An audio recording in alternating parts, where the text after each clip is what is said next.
Hey guys, what's going on? John here from What's Spinning, here tonight to chat about this new Special Interest album, The Passion of. Special Interest are a New Orleans-based quartet. I caught wind of them a couple of years ago around the time of their debut EP, Spiraling, and this EP was not for the weak of heart. There were elements of industrial and no wave and noise rock and punk rock and electronics all on full display and plenty of it. However, my only critique was I felt like the production was a little amateurish, which I understood. They were just starting out. I still thought there was a lot to like here. Potential, I thought, was pretty massive. Now, I wasn't planning on chatting about their new album, but I've heard some rumblings that this album is pretty darn good. Let's chat about this thing. This album starts off with drama, and in an age where the instrumental intro, to me, doesn't hit nearly as hard as it once did, this intro kicks ass. I mean, it's 40 seconds long. You can't really talk that much about it, but it hypes me up so much for the rest of this album. Then we have Disco 3, which follows Disco 1 and 2 on their Spiraling EP.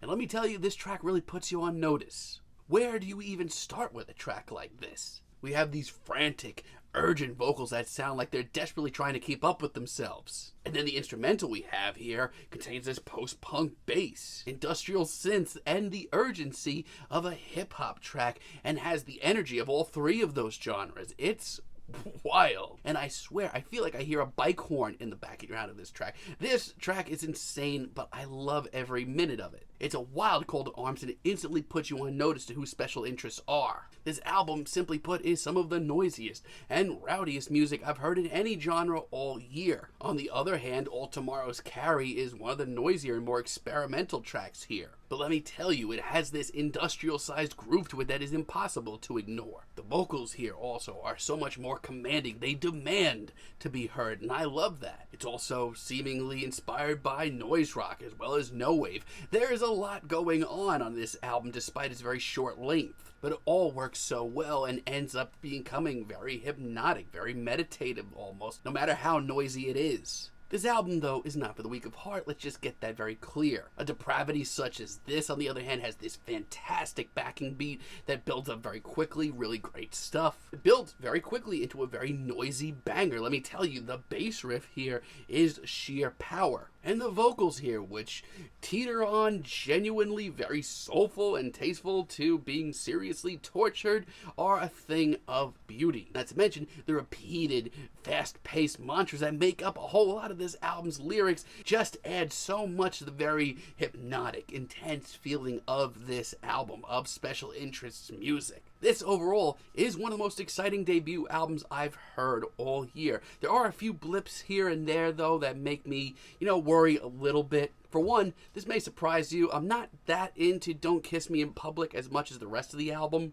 The vocals on this track, to me, just seem way too much in the background, which are just some of my favorite elements of this album. But it's not all lost. I do like the intensity and the bleak nature of this track. Plus, when those vocals do pop in with this vicious snarl, it is on point. Trust me, there is a lot to like about this track, but compared to some of the other material here, it's not nearly as memorable for me. And surprisingly, Tina is my least favorite track here. This is a wildly explosive and very harsh album from start to finish, and it just has so many twists and turns throughout. But the result is usually just exciting more than anything, but on Tina, for me, it honestly comes off ugly. It's the first track here where I worry that Special Interests have bitten off a little bit more than they can chew. And it's a shame because the vocals here are actually some of my favorite on the entire album. And With Love, as a finale, is just sort of decent. I don't think it's a terrible track. I think it's actually alright. I mean, as far as the instrumentals go, this is just as exciting as anything else here. But it's the production and the mixing on this track that really throw me off. They have to be really careful with that because everything here just kind of gets jumbled together. But the rest of this album is just Special Interest killing it in these genres.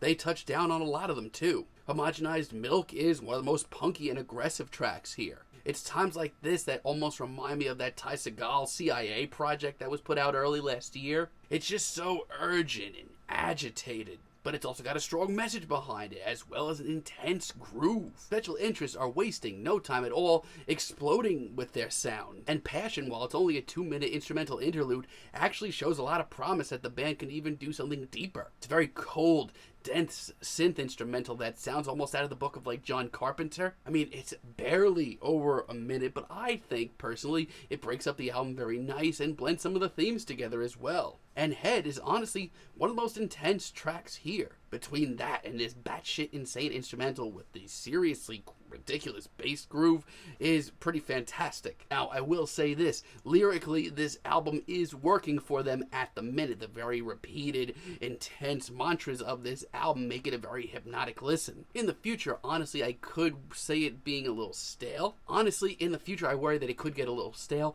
but for now, it just kind of seems like a post-punk album desperately trying to keep itself on the rails, and that's actually working for them quite a bit. And Street Pulse Beat is a track that I can say nothing bad about at all. As a matter of fact, it's the most must-listen track here. Not only that, but it's a sound that I wish that they went a lot deeper with. So much so that it almost lessens the album for me a little bit. Compared to the explosion of anger and anxiety that the rest of this album is, this is a cinematic, deep, grisly track. Honestly, it's one of the most compelling tracks I've heard probably all year. Also has this drama to it that I honestly wish I heard a lot more of on this album. Honestly, by this point, now it just seems like Special Interest may be holding back a little bit. But trust me, it's just as intense and ruthless and grisly as every other track here. So this is, by far, one of the more exciting debut albums I've heard all year. Between the very tense lyrical performances here and the very noisy, chaotic instrumentals that pull from